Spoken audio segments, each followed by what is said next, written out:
Bismillah ar-Rahman ar-Rahim, wa salatu wa salam ala Rasulillah.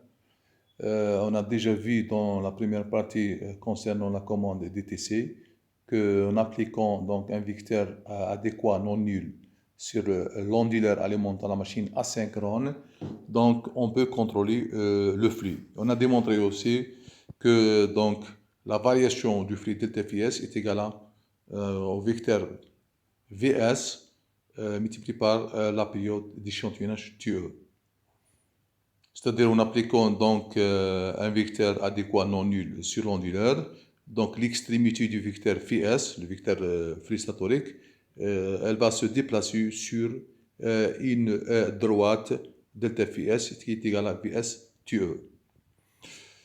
Comme vous savez, donc on a 8 vecteurs en tout, 6 secteurs non nuls de 1 jusqu'à 6 et 2 vecteurs nuls V0 et V7 correspondant aux étapes de commutation 000 et 111.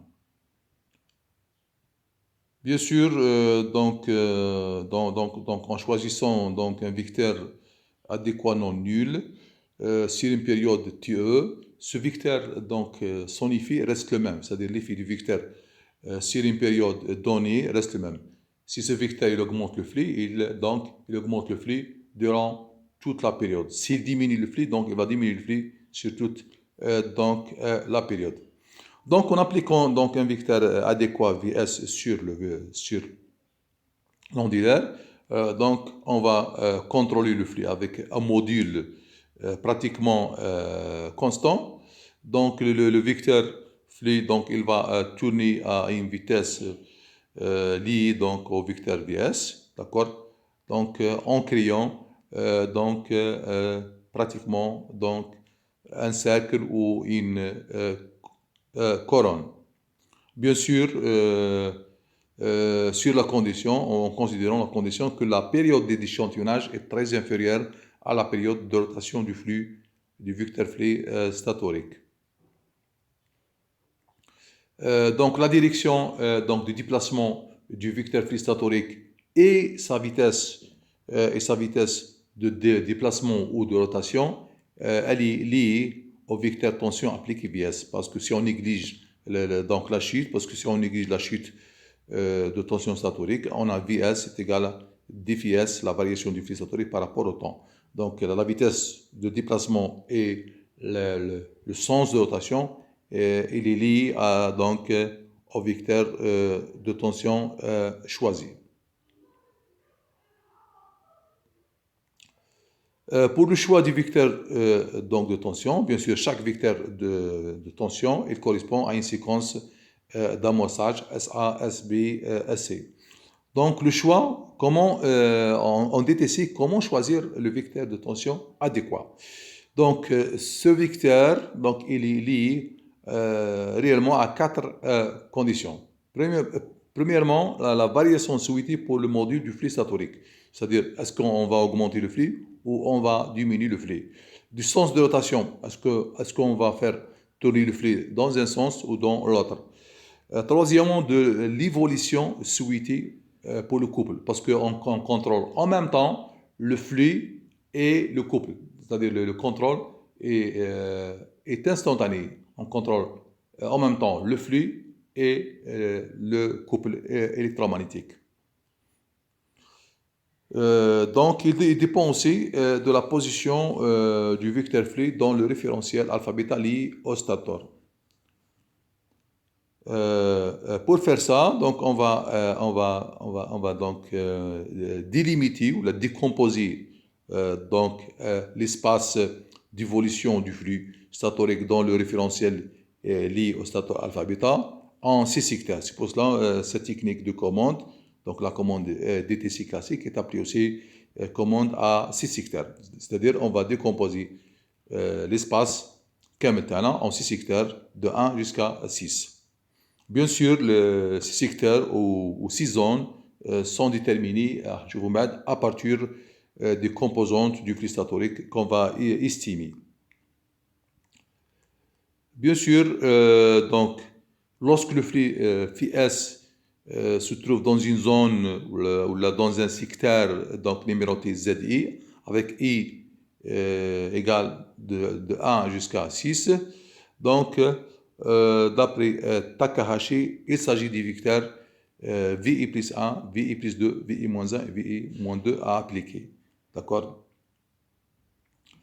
Donc, comme vous voyez ici, donc, on a le vecteur VI plus 1. Ne n'oubliez pas que I, il indique le secteur. On a 6 secteurs, d'accord, de 1, et donc I égale à 1, 2, 3, 4, ou 5 ou 6. Donc, VI plus 1, donc, il va augmenter le flux et en même temps augmenter le couple. Si on applique le vecteur VI moins 1, donc, il va donc augmenter le flux et diminuer le couple. Si on applique le vecteur VI plus 2, donc il va décroître le flux et il va augmenter le couple. Et finalement, si on applique le vecteur VI moins 2, c'est-à-dire on va décroître le flux et le couple en même temps. D'accord? Quel que soit le sens de rotation, voyez bien ici que les vecteurs VI et VI plus 3 ne sont jamais utilisés. Pourquoi? Parce que ces vecteurs, ils peuvent soit augmenter, soit diminuer le couple, suivant bien sûr la position du flux dans un secteur. C'est-à-dire, ils peuvent augmenter le flux, comme ils peuvent diminuer le flux dans un secteur donné, suivant bien sûr la position du flux dans ce secteur. C'est pour cela, d'après Takahashi, ces vecteurs VI et VI plus 3 sont éliminés et ils ne sont jamais utilisés dans le contrôle du couple du flux. Si les vecteurs nuls sont appliqués, donc vous voyez bien ici, donc si on revient un peu donc en arrière, donc au schéma, voilà, si on revient donc à ce schéma qui montre l'évolution du flux, vous voyez ici, si le vecteur nul est appliqué, c'est-à-dire que la variation delta phi s est nulle, automatiquement le flux va rester dans sa position initiale avec un module constant. D'accord? Donc si on applique les vecteurs, donc si on applique les vecteurs nuls, donc automatiquement le flux il s'arrête de tourner, donc la rotation est arrêtée, le module est constant, c'est-à-dire le flux s'arrête de tourner, son module reste constant et le couple électromagnétique décroît.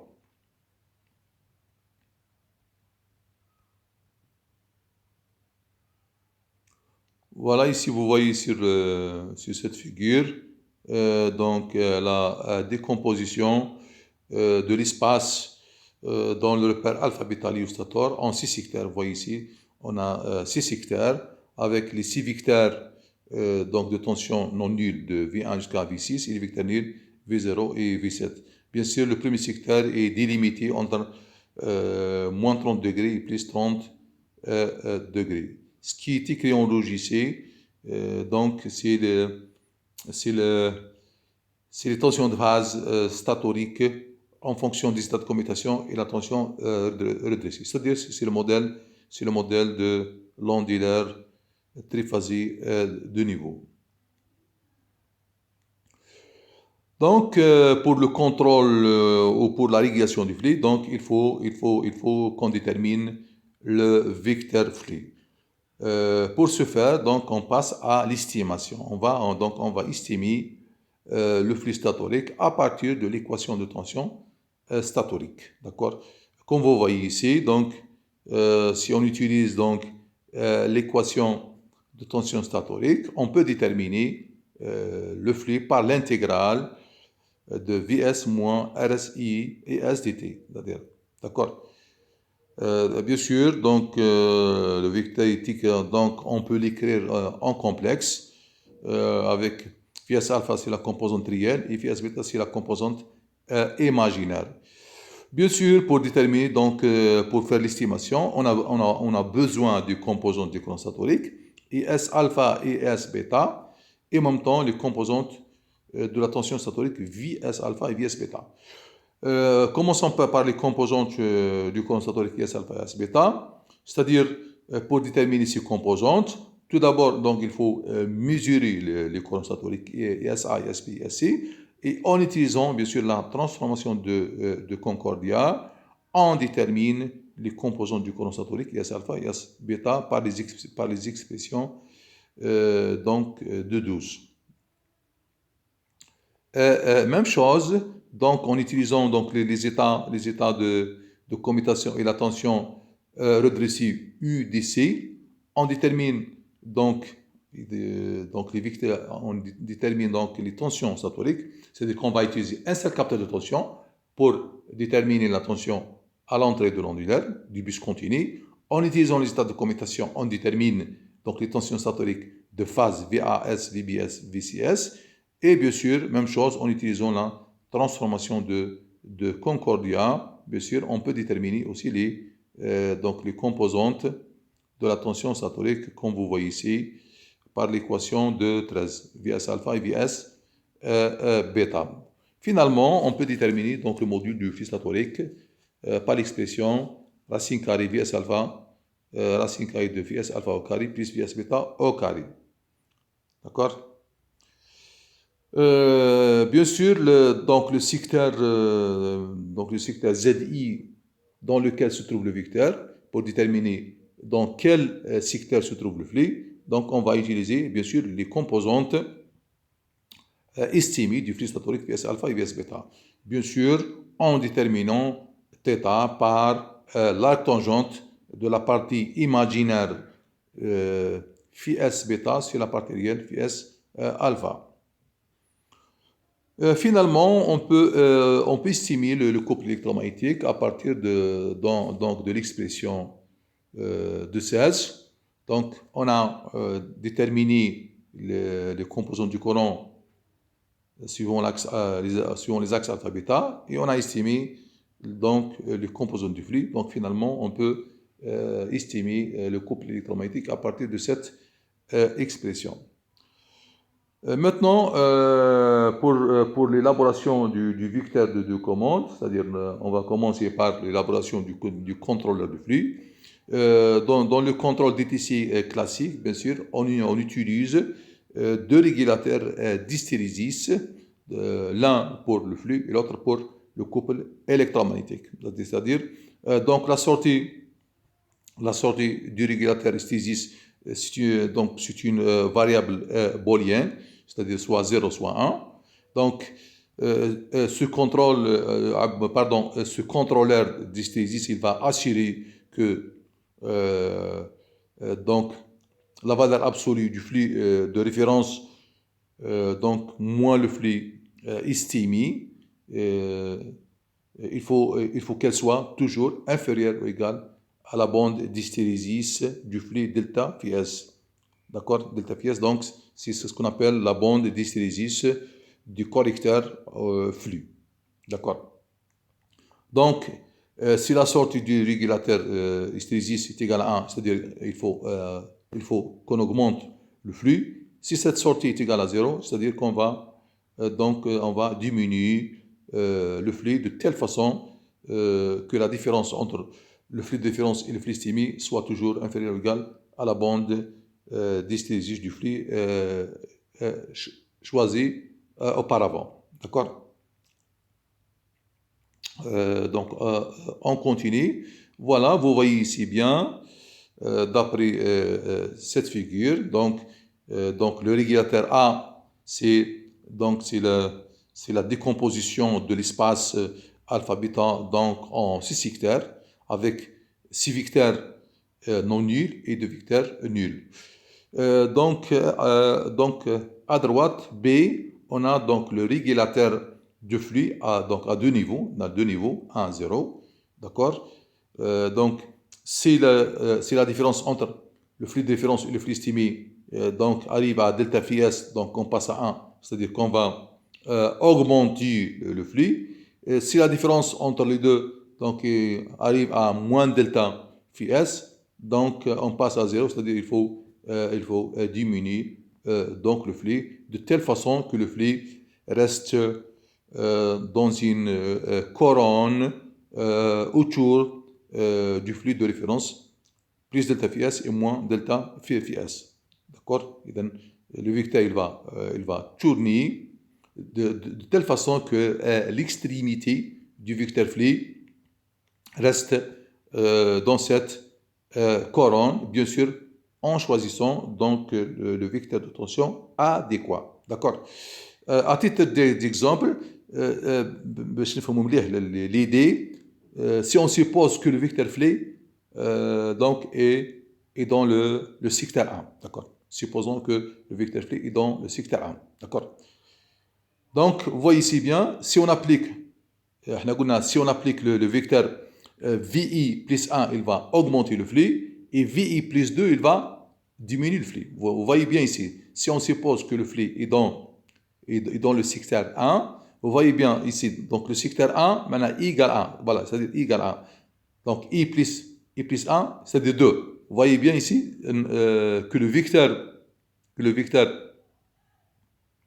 V2, si on l'applique, donc il va, voilà, vous voyez bien ici, il va augmenter le flux, d'accord?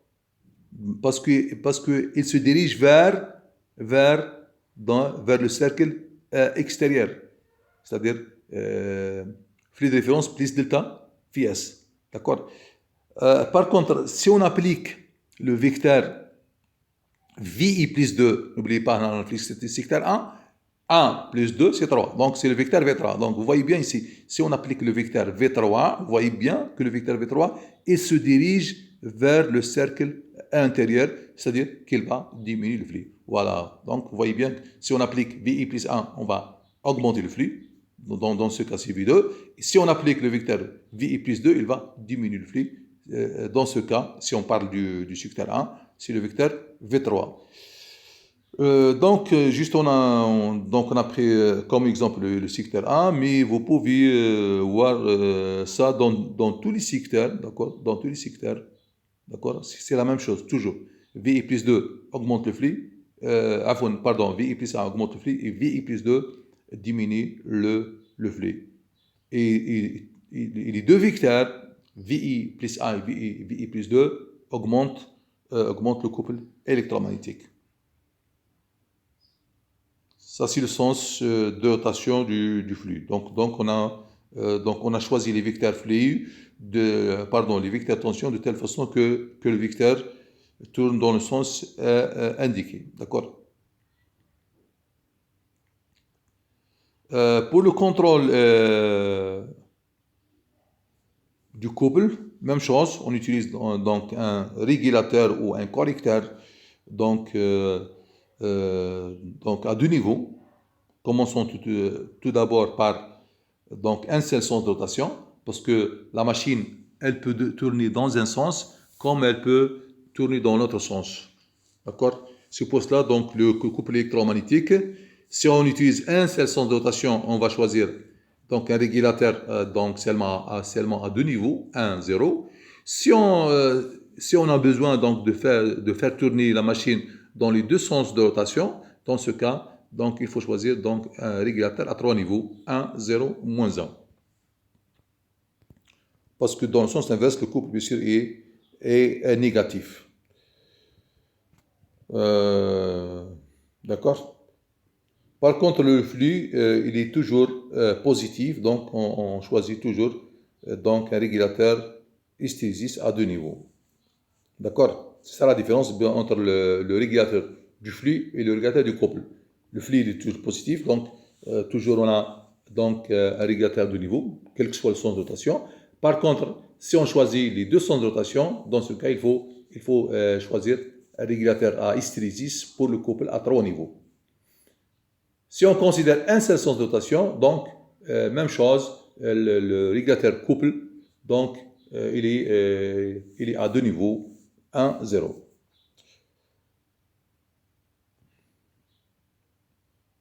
Donc,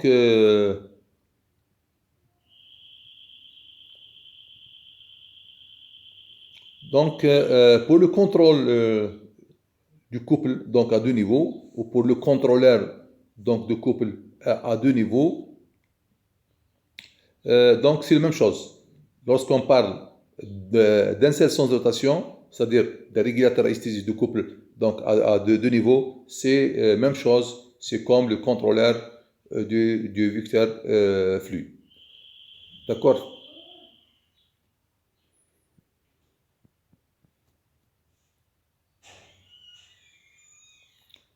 Donc, si on parle d'un seul sens de rotation, donc si on parle d'un seul sens de rotation, donc on va utiliser seulement, pour simplifier la commande, on va utiliser seulement les vecteurs VI plus 1 et VI plus 2, d'accord?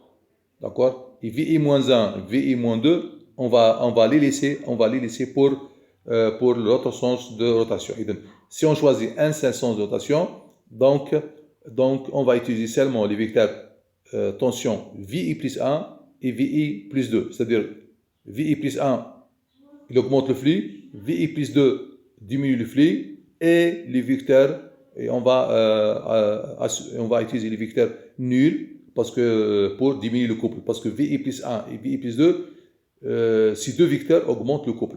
Donc, pour diminuer le couple, on va utiliser les vecteurs nuls V0 et V7. D'accord? Donc, la diminution du couple est assurée par la sélection du vecteur tension nul. D'accord? Pourquoi? Parce que le VI plus 1 et VI plus 2, ces deux vecteurs augmentent le couple. D'accord? بينما VI plus 1 augmente le flux et VI plus 2 diminue le flux. Et le vecteur nul, résumons, donc finalement pour un seul sens de rotation, donc il suffit d'utiliser VI plus 1 pour augmenter le flux, VI plus 2 pour diminuer le flux, VI plus 1, VI plus 2 pour augmenter le couple, et pour diminuer le flux, et pour diminuer le couple, on utilise donc les vecteurs nuls V0 et V7.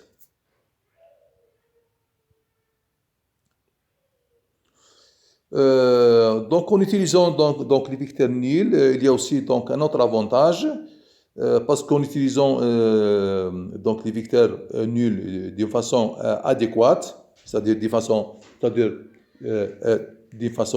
donc alternée, donc on va diminuer donc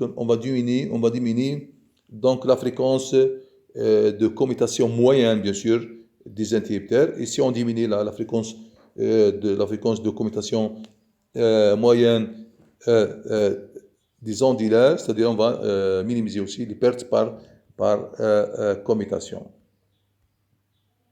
D'accord? Ici, on voit bien donc la structure. Donc ça, c'est le contrôleur de couple à trois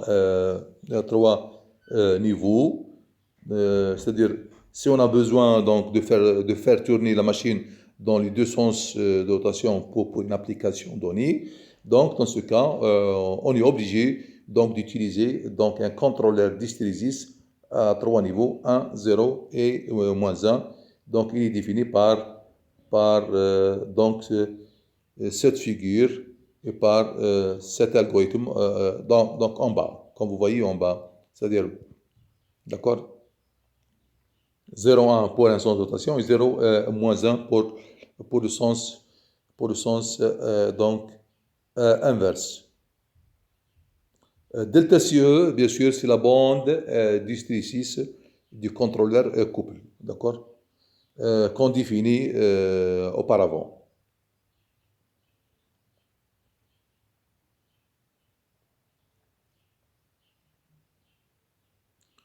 Bon, donc pour ce vidéo, on va s'arrêter ici. On s'arrête, Inch'Allah, ici et on va continuer la troisième partie dans un autre vidéo. Assalamu alaikum wa rahmatullahi ta'ala wa barakatuh.